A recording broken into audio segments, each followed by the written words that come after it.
Hey, kumusta? Tara, may ikukwento ako sa inyo ngayon. Isang kwentong parang treasure hunt, punong-puno ng mga aral na parang mga nakatagong kayamanan.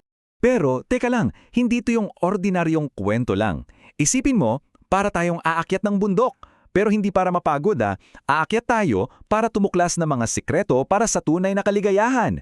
Kaya ihanda mo ng sarili mo dahil isa itong napaka-espesyal na adventure. At syempre, sa bawat adventure, kailangan natin ng mapa, di ba? Ang mapa natin ay galing sa isang napaka-espesyal na aklat. Dito kasi nakasulat ang ilan sa mga pinakamagagandang aral sa buong mundo. At yan mismo ang ating aalamin ngayon. Okay, game na. Isipin nyo to.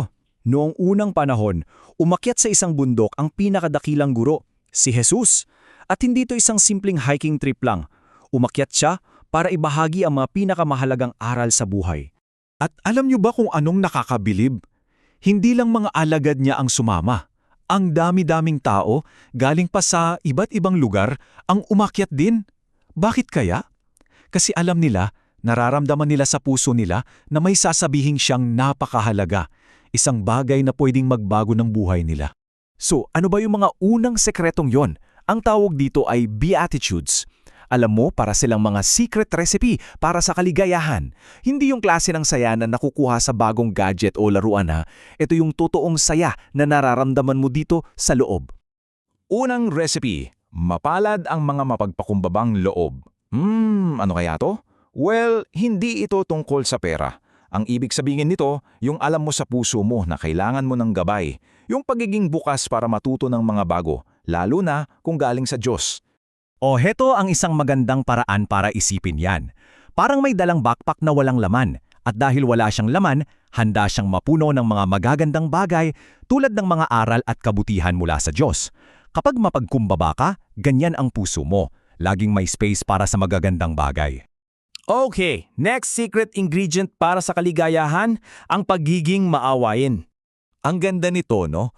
Ang pagiging maaway, yun yung pinapakita mo ng kabaitan ng iba, lalo na yung mga nagkakamali. At alam mo kung anong pinaka-cool doon? Yung kabaitan na binibigay mo, babalik din sa'yo, para siyang boomerang ng kabutihan. At heto pa ang isa, isang napakahalagang superpower na pwede mong taglayin, ang pagiging isang mapagpayapa. Paano ba maging isang peacemaker?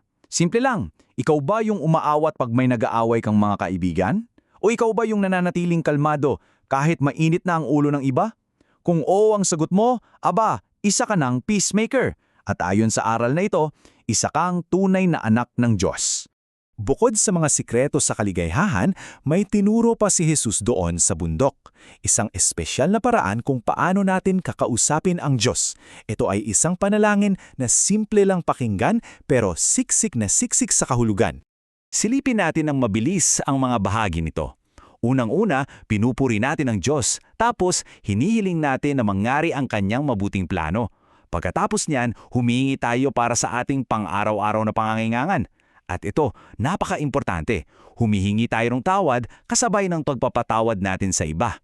At sa huli, humihingi tayo ng proteksyon. O di ba, isang kompletong guide para makipag-usap sa ating Ama sa Langit. At ngayon, andito na tayo sa parang grand finale ng lahat ng aral sa bundok.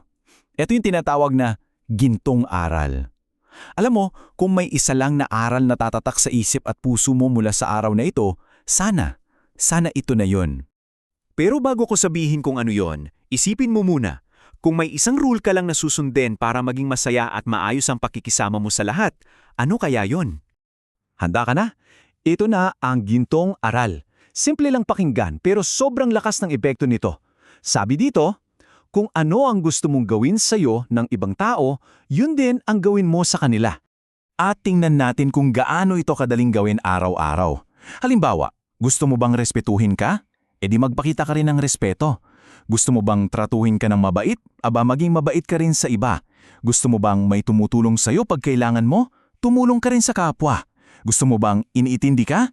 Subukan mo ring intindihin sila. O kita mo, ganun lang pala siya kasimple.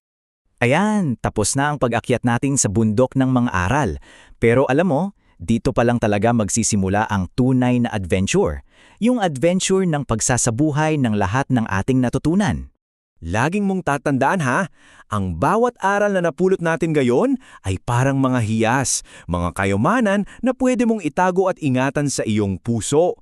Ito ang magiging gabay mo sa bawat araw para maging mas mabuti at mas masayang tao. Kaya bago tayo maghiwalay, may tanong ako para sa'yo. Sa lahat ng kayamanang natuklasan natin ngayon, aling doon ang susubukan mong gamitin simula ngayong araw? Yung pagkakaroon ba ng backpack na laging handang matuto? Yung pagiging isang boomerang ng kabaitan? O yung pagsunod sa gintong aral? Kahit aling dyan ang piliin mo, perfectong simula na yan.